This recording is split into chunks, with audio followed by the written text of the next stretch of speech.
తమిళనాడు కరూర్లో విజయ్ చేపట్టిన ర్యాలీ విషాదంగా మారింది. తొక్కిసలాట జరిగి 20 మందికి పైగా చనిపోయినట్టు సమాచారం. మృతుల సంఖ్య పెరిగే అవకాశం కనపడుతుంది. మృతుల్లో 3 చిన్నారులు ఉన్నట్టు తెలిసింది. భారీ ర్యాలీలో పాపం మిస్ అయినట్లుగా వదంతులు వచ్చాయి. దీంతో ఒక్కసారిగా గందరగోళం ఏర్పడింది. జనం తోసుకోవడం, పరుగులు తీయడంతో పరిస్థితి అదుపు తప్పింది.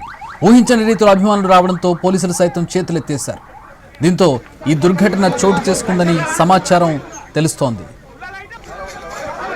ఈ ఘటనపై స్పందించారు తమిళనాడు సీఎం స్టాలిన్. కరూర్ కలెక్టర్తో మాట్లాడారు. పరిస్థితిపై అడిగి తెలుసుకున్నారు. బాధితులకు మెరుగైన వైద్య సదుపాయం అందించాలని సూచించారు. సంఘటన స్థలానికి వెళ్లాలని మంత్రులను ఆదేశించారు. గతంలో కూడా ఇదే విధంగా విజయ్ నిర్వహించినటువంటి సభలో 6 మృతి చెందారు. ఇప్పుడు 20 మంది మృతి చెందినట్టుగా తెలుస్తోంది. మృతుల సంఖ్య ఇంకా పెరిగే అవకాశం ఉన్నట్టుగా తెలుస్తోంది. సో తాజాగా అప్డేట్ అందుతోంది. 30 మంది మృతి చెందినట్టుగా తెలుస్తోంది. 30 మందికి పైగా మృతులు ఉన్నట్టుగా తెలుస్తోంది. ఒక భారీ బహిరంగ సభలో ఒక సినీ ప్రముఖుడు, ఒక రాజకీయ నాయకుడు నిర్వహించినటువంటి ఒక భారీ బహిరంగ సభలో ఈ స్థాయి తొక్కిసలాట, ఈ స్థాయి మరణాలు బహుశా తొలిసారి కావచ్చు. ఇది తమిళనాడులో చోటు చేసుకుంది. విజయ్ కొత్త పార్టీ పెట్టి ఎలక్షన్కి సమాయత్తమవుతున్నటువంటి సందర్భంలో ఇది రెండోసారి ఈ విధంగా ఆయన సభలో జరగడం.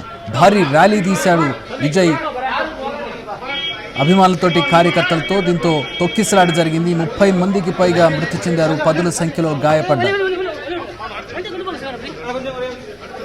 10,000 మందితో ర్యాలీ నిర్వహిస్తున్నటువంటి సందర్భంలో ఈ ఘటన చోటు చేసుకుంది.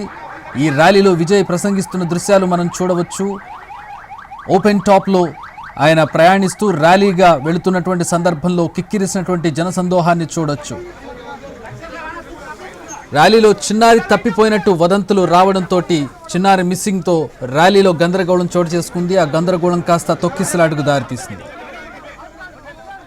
మా ప్రతినిధి కార్తీక్ జాయిన్ అవుతూ ఉన్నారు. దీనికి సంబంధించి మరిన్ని వివరాలు తెలుసుకుందాం. కార్తీక్, ఏం జరిగింది అసలు ఘటన? ఎందుకు పోలీసుల వైఫల్యం ఎక్కడుంది? ఇంత పెద్ద ర్యాలీ అంటే గతంలో జరిగిన దాన్ని దృష్టిలో పెట్టుకోకుండా కూడా ఇప్పుడు మళ్ళీ ఎందుకు రిపీట్ అయింది? ఇది ఎట్లా జరిగింది అసలు? ఖచ్చితంగా చక్రి, ఇది ఒక రకంగా కూడా ఆ టీవీకే పార్టీకి సంబంధించి సైడ్ కూడా పెద్ద తప్పిదమై ఉందని చెప్పాలి. మొదట 10,000 మందికి తో మాత్రమే మేము ర్యాలీ నిర్వహిస్తాం, అంతకుమంది నుంచి మేము నిర్వహించమంటూ కూడా చెప్పడం కూడా జరిగింది. అందుకే కరూరు జిల్లా కలెక్టర్ కావచ్చు, ఎస్పీ కావచ్చు 10,000 మందికి సరిపడా ఉన్నటువంటి ఒక సభాస్థలిని కూడా ఎంపిక చేశారు. సో దానికి తగ్గట్టుగా కూడా సాయంత్రం ఈ యొక్క విజయ్ యొక్క ర్యాలీ అనేది కూడా ప్రారంభమైంది. అంతలోనే సభ ఏదైతే ర్యాలీ ప్రారంభమైందో ఆ సమయంలోనే ఒక చిన్నారి తప్పిపోయినట్టుగా కూడా వదంతులు వచ్చాయి. ఈ నేపథ్యంలో చిన్నారి ఎక్కడ ఉందని చెప్పి వెతికిలాట జరిగేటువంటి క్రమంలో తీవ్ర గందరగోళం నెలకొంది. ఈ నేపథ్యంలోనే తొక్కిసలాట అనేది కూడా జరిగింది. దీంతో 10,000 మంది కంటే ఎక్కువ మంది కూడా అక్కడికి రావడం కూడా జరిగింది. దాదాపు 30,000 మంది వరకు కూడా ఆ చిన్న ప్రదేశంలో ఉన్నారు అనేది ప్రాథమికంగా నిర్ధారించారు. అయితే దీనివల్లే ఈ యొక్క తొక్కిసలాట అనేది కూడా జరిగినట్టుగా కూడా భావిస్తున్నారు. మొదట ఊపిరాడకుండానే చాలా మంది కింద పడిపోయి ఆ తొక్కిసలాటలో చనిపోయినట్టుగా కూడా తెలుస్తుంది. ఇప్పటి వరకు కూడా మనకు అందించినటువంటి సమాచారం మేరకు 33 మంది వరకు కూడా అక్కడ ఉన్నటువంటి కార్యకర్తలందరూ కూడా మరణించారు. అత్యంత బాధాకరమైన విషయం ఏంటంటే ఈ ఘటనలో 3 చిన్నారులు కూడా మరణించారు. వారి ఏజ్ సుమారు 6 నుంచి 7 ఏళ్ల మధ్యలో ఉన్నటువంటి 3 చిన్నారులు కూడా మరణించడం అత్యంత బాధాకరంగా ఉందని చెప్పాలి. రేపు ఉదయం కూడా స్టాలిన్ ఈ ఘటన మీద తీవ్ర దిగ్భ్రాంతి వ్యక్తం చేసి రేపు చనిపోయినటువంటి వారి కుటుంబ సభ్యులను వారందరినీ కూడా పరామర్శించడానికి రేపు కరూరులో సీఎం స్టాలిన్ కూడా పర్యటించబోతున్నారు. అయితే ఇది ఒకసారి కాదు, గతంలో కూడా ఏదైతే మదురైలో తొలి బహిరంగ సభ జరిగిందో పార్టీకి సంబంధించి, ఆ సమయంలో కూడా టీవీకే పార్టీకి సంబంధించి ఇదే తప్పిదం జరిగింది. ఆ రోజు జరిగినటువంటి ఘటనలో కూడా 6 మందికి పైగా కూడా మృతి చెందారు. సేమ్ ఇలాంటి పరిస్థితి ఎదుర్కోవాల్సి వచ్చింది. వచ్చిన వారి కంటే ఎక్కువ మంది ఉన్నారు. అయితే ఆ సమయంలో తాగడానికి నీళ్లు లేకపోవడం కారణంగా ఒకరినొకరు తోసుకునేటువంటి సమయం ఏర్పడింది. తీవ్రమైనటువంటి ఎండ కారణంగా ఉక్కపోతతో తట్టుకోలేక చాలా మంది మీటింగ్ నుంచి రిటర్న్ వచ్చేటువంటి ప్రయత్నం చేశారు. సో ఈ సమయంలో జరిగినటువంటి తోపులాట కారణంగా ఊపిరాడకుండా దాదాపు 6 మందికి పైగా చనిపోయారు.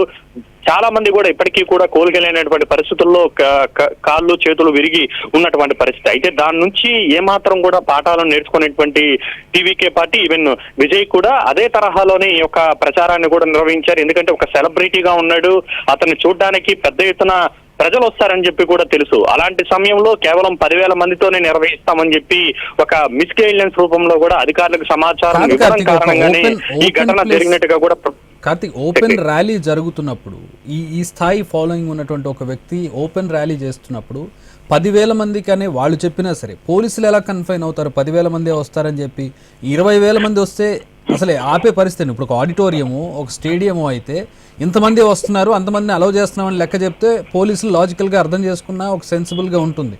ఇలాంటి ఓపెన్ ఏరియాలో ర్యాలీ తీసేటప్పుడు పక్కింట్లో ఉన్న వాళ్ళు కూడా లోపలికి వచ్చి జాయిన్ అయ్యే అవకాశం ఉంటుంది. పిల్లల్ని తీసుకొచ్చారంటే అర్థమవుతుంది కదా వాళ్ళందరూ పిలవకుండానే వచ్చారని.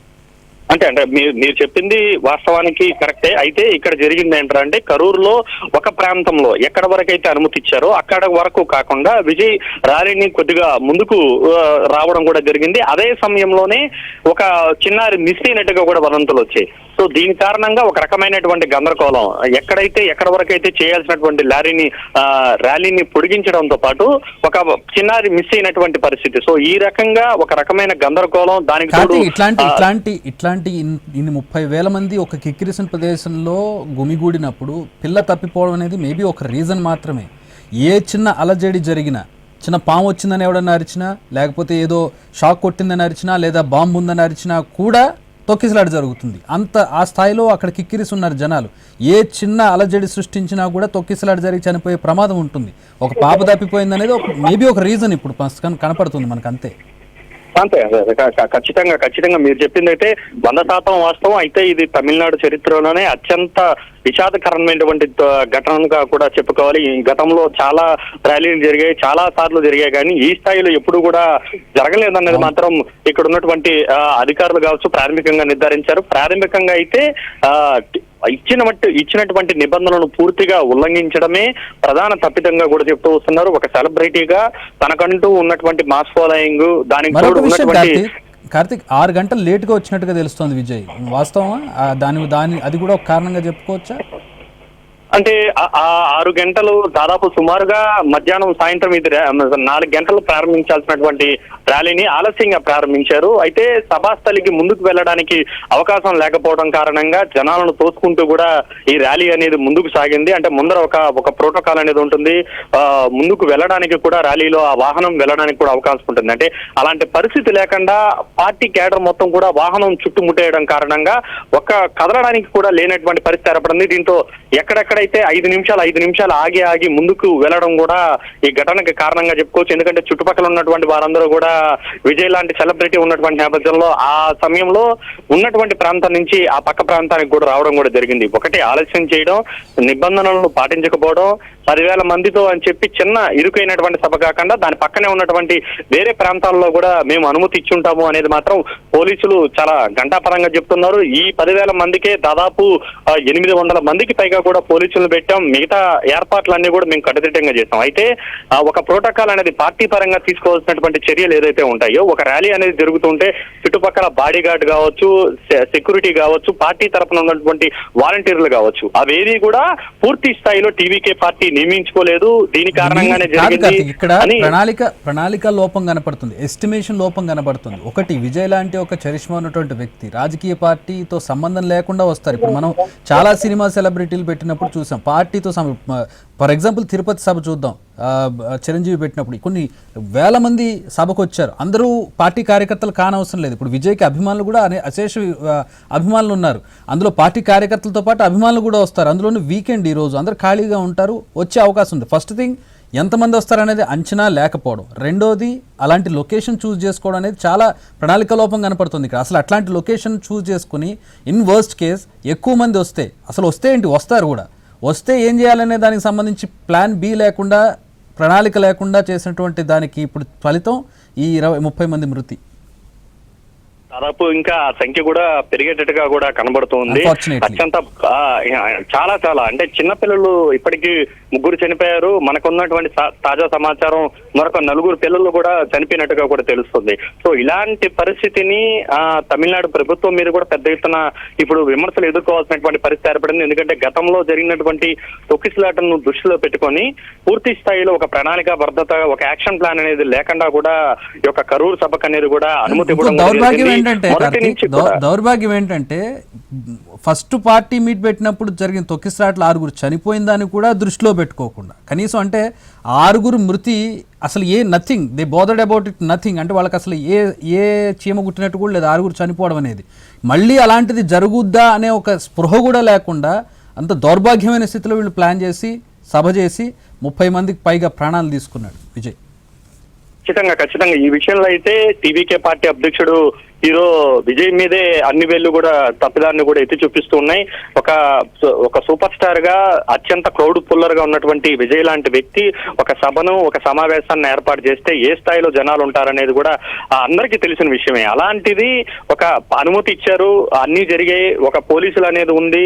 సో దానికి తగ్గట్టుగా పార్టీ పరంగా తీసుకోవాల్సినటువంటి ఒక యాక్షన్ ప్లాన్ కానీ ప్రణాళికాబద్ధంగా ఏ టైంలో రావాలి, ఏ టైంలో వెళ్ళాలి, జనాలను ఎంతవరకు ఉన్నటువంటి ప్లేస్ లో తాము నిర్వహించుకోవాల్సినటువంటి బాధ్యత ఉంటుంది అనేటువంటివి ఏమీ లెక్క చేయకుండా జస్ట్ 10,000 మందితో మాకు అనుమతి కావాలి అని చెప్పి మాకు ఈ స్థలం ఇస్తున్నాం ఇంత సరిపోతుంది అని చెప్పి అక్కడ నిర్వహించడమే కాకుండా ఆలస్యంగా రావడం, ఇలాంటి ఒక అసంబంధమైనటువంటి సంబంధం లేనటువంటి పుకార్లు రావడం, ఇవన్నీ కూడా వచ్చి మీరు చెప్పినట్టు చిన్న పాప తప్పిపోయింది అనేది ఒక కారణంగానే మాత్రమే తెలుస్తుంది. కానీ అయితే విజయ్ని చూడడానికి ఎగబడ్డారు, ఆ ఘటనలోని జరిగిందనేది మాత్రం అది అందరికీ తెలిసినటువంటి వాస్తవంగా కూడా చెప్పుకోవాలి. అయితే ఈ ఘటన మీద మాత్రం తమిళనాడు ప్రభుత్వం అత్యంత సీరియస్ అయింది. ఇప్పటికే కూడా సీఎం స్టాలిన్ కరూరు జిల్లా కలెక్టర్ తో పాటు ఎస్పీతో కూడా మాట్లాడడం కూడా జరిగింది. ఘటన మీద గంట లోపు కూడా నివేదిక ఇవ్వాలి, అసలు ఏం జరిగింది, ఎందువల్ల జరిగింది అంటూ కూడా చెప్పడం కూడా జరిగింది.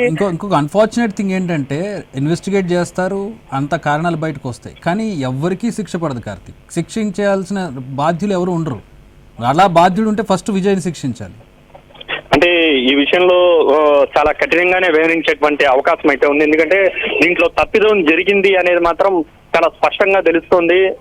మిస్లీడింగ్ జరిగింది అంటే ఇక్కడ పోలీసులను ఇటు జిల్లా అధికారులను కూడా టీవీకే పార్టీకి సంబంధించినటువంటి వారందరూ కూడా మిస్లీడింగ్ చేశారు, సరైన టైంకి రాలేదు. ఎందుకంటే ఒక హీరో అనే వ్యక్తి వస్తే గతంలో కూడా మనం చాలా వాటిని చూసాం. కంపారిజన్ చూసుకుంటే ఇటు హైదరాబాద్ లో జరిగినటువంటి పుష్ప ఘటన కావచ్చు, దానికి ముందు ఘటనలో జరిగినటువంటి వాటన్నిటి కూడా కలిస్తే ఆ టైంకి వచ్చి వెళ్ళిపోతే ఎలాంటి ఇష్యూ ఉండదు. అలా కాకుండా ఆలస్యంగా రావడం, వచ్చిన తర్వాత కూడా దాన్ని మరింత ఆలస్యంగా చేసేలాగా ఒక ప్రణాళిక యాక్షన్ ప్లాన్ అనేది లేకుండా కనీసం వాహనాన్ని తమ పార్టీ కేడర్ ని కూడా జరుపుకోలేకుండా కూడా ఇరికి చేసినటువంటి పరిస్థితులు. అంటే ఎక్కువ మంది కనబడాలి, ఆ డ్రోన్ కెమెరా విజువల్స్ కావచ్చు, వీటికి కావచ్చు, ఎక్కువ మంది అక్కడ ఆ క్రౌడ్ అనేది కనబడాలనేటువంటి ఉద్దేశంతో ప్లాన్ చేశారనేటువంటి విమర్శలు గతంలో జరిగినటువంటి ఏదైతే ఇడపాని పళనిస్వామికి సంబంధించినటువంటి ఆ నియోజకవర్గంలో జరిగినటువంటి ర్యాలీ సమయంలో కూడా ఇదే విమర్శలు విజయ్ మీద వచ్చాయి. కానీ దాని నుంచి మాత్రం టీవీకే పార్టీ నేతలు మాత్రం ఎలాంటి ఇది కూడా నేర్చుకోలేదు పాఠాలు అనేది కూడా.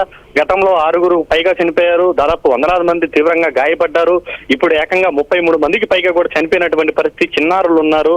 అయినప్పటికీ కూడా ఇదే తరహాలో ఉన్నటువంటి నేపథ్యంలో సీఎం అయితే చాలా కఠినమైనటువంటి నిర్ణయాలు తీసుకునేటువంటి అవకాశాలు అయితే చాలా స్పష్టంగా కనబడుతున్నాయి.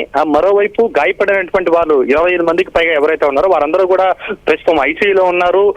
దానికి తోడు సకాలంలో కనీసం అంబులెన్స్ కూడా వెళ్ళలేదు చక్రి. అంటే జరిగిన వెంటనే కూడా సకాలంలో అంబులెన్స్ కనుక వెళ్ళుంటే మేబీ ఇంత ప్రాణ నష్టం అయితే జరుగుండేది కాదు అనేది కూడా పోలీసులు వ్యక్తం చేస్తున్నారు. ఎందుకంటే సభ జరుగుతున్నటువంటి నేపథ్యంలోనే 3 అంబులెన్స్లను పోలీసులు సిద్ధం చేశారు.